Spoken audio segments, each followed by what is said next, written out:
Bonjour, dans cette capsule, nous allons voir l'information importante pour le TP numéro 4, soit un TP qui porte sur les threads au niveau noyau et la synchronisation.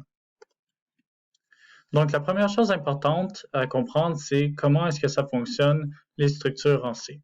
Donc, les structures sont des structures de données qui permettent de regrouper des attributs. Donc, ici, on a la structure étudiant qui a un attribut matricule et un attribut nom.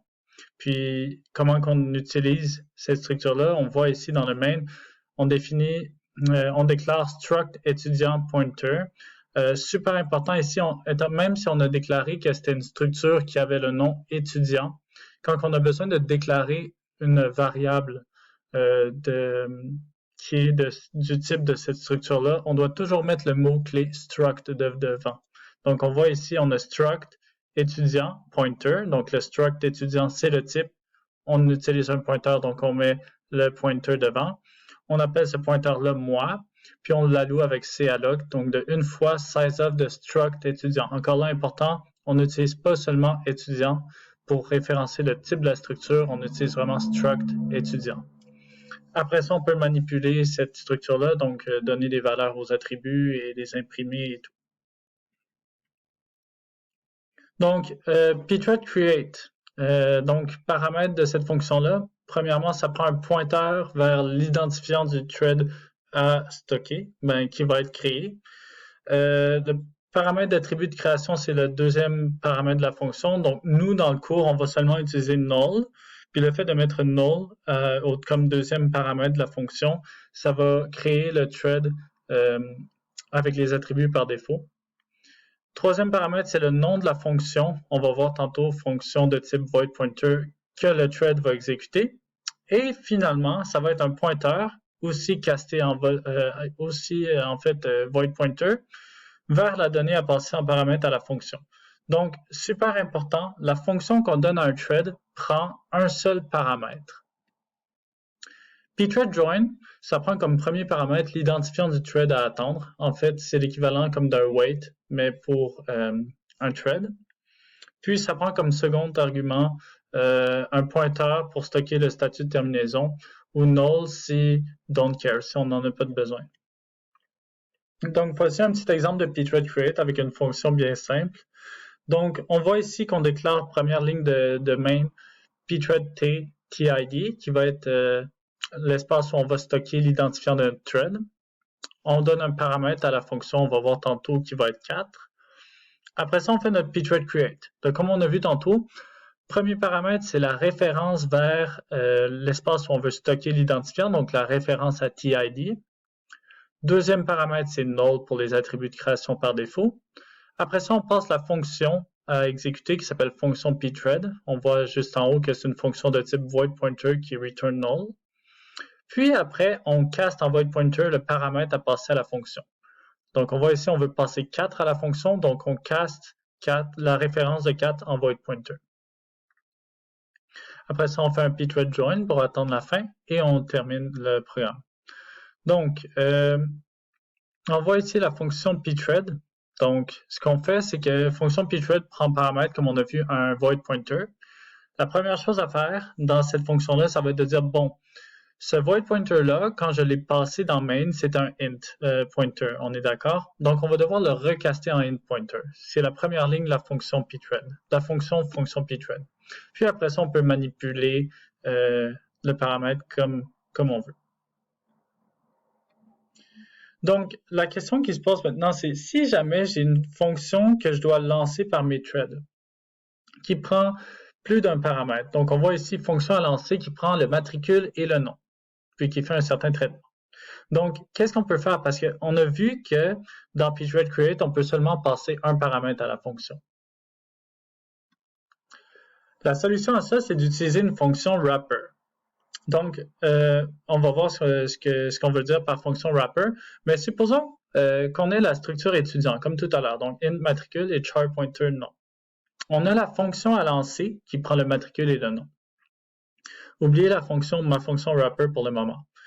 Donc, ce qu'on voit ici, c'est que dans le main, on va avoir un thread à lancer. Donc, on se déclare un pthread TID qui va stocker, qui va servir à contenir l'identifiant de notre thread.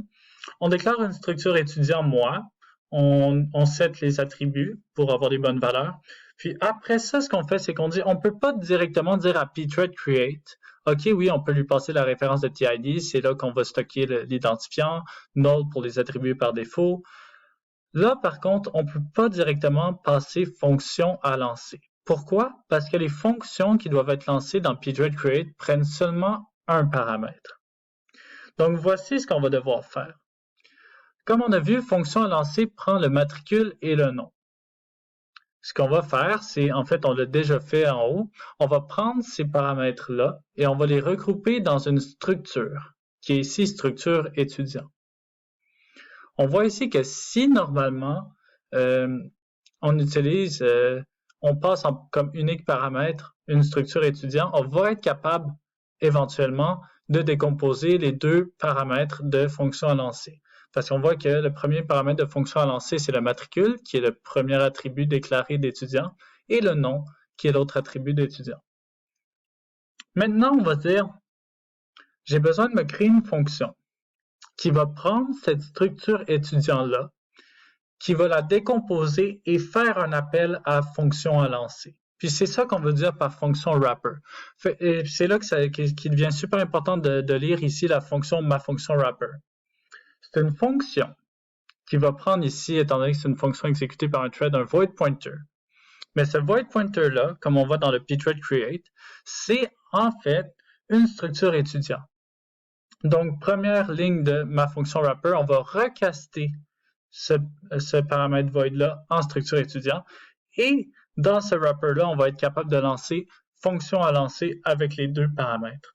Donc, c'est ce détour-là qu'on doit absolument prendre quand un thread doit exécuter une fonction qui prend plus d'un paramètre. Maintenant, autre chose que vous allez voir au TP, c'est les fonctions de cleanup. Donc, c'est utilisé avec pthread cleanup push et pthread cleanup pop.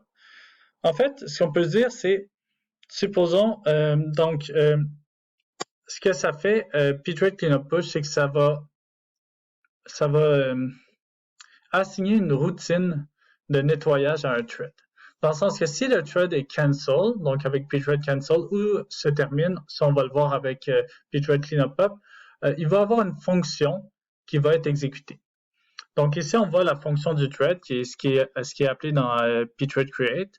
On voit qu'au tout début, on fait un pthread cleanup push d'une cleanup function qui contient la logique de cleanup et des arguments. Après ça, on a le code du thread, puis on fait un pthread cleanup pop 0. Ce qui est super important avec ça, c'est que si, imaginez, on va voir tantôt avec les sémaphores et les mutex, mais imaginez qu'un thread abaisse un sémaphore, donc entre dans une section critique et se fait cancel. Ça veut dire qu'il va se terminer sans avoir libéré l'accès à une ressource. En fait, il faut vraiment passer à ce qu'on voyait pour la révision, pour l'intra, quand un processus ou un thread prenait une ressource.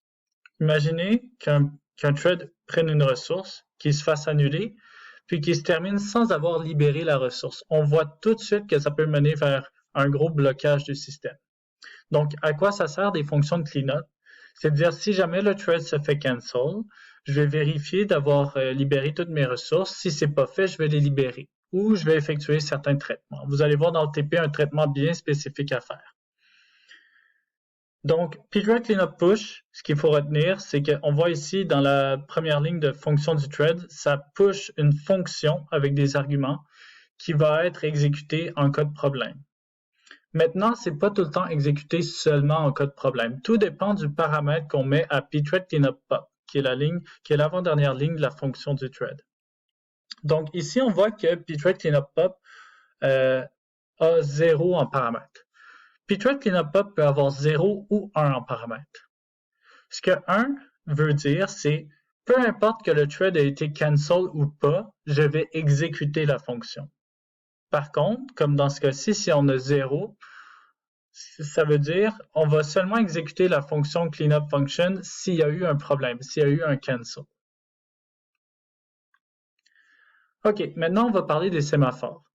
Donc, les sémaphores permettent de sécuriser des sections critiques. La valeur d'un sémaphore identifie le nombre d'accès concurrents possibles à une section critique. Et un mutex, c'est un sémaphore, mais il est binaire, donc il peut seulement avoir la valeur 0 ou 1. Donc, nous, on va utiliser sémaphore.h, la librairie. Puis, comme vous avez vu en cours, il y a l'opération P pour décrémenter le sémaphore et l'opération V pour incrémenter le sémaphore.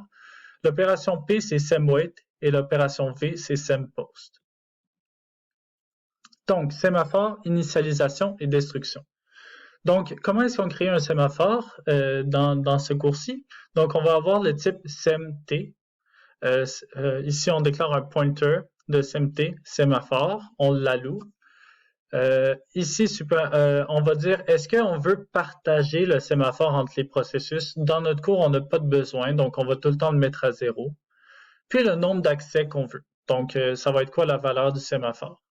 Si on veut... puis ça, c'est bien important, le nombre d'accès, c'est pas en tout, c'est vraiment dès le départ, on va l'initialiser ici à 4.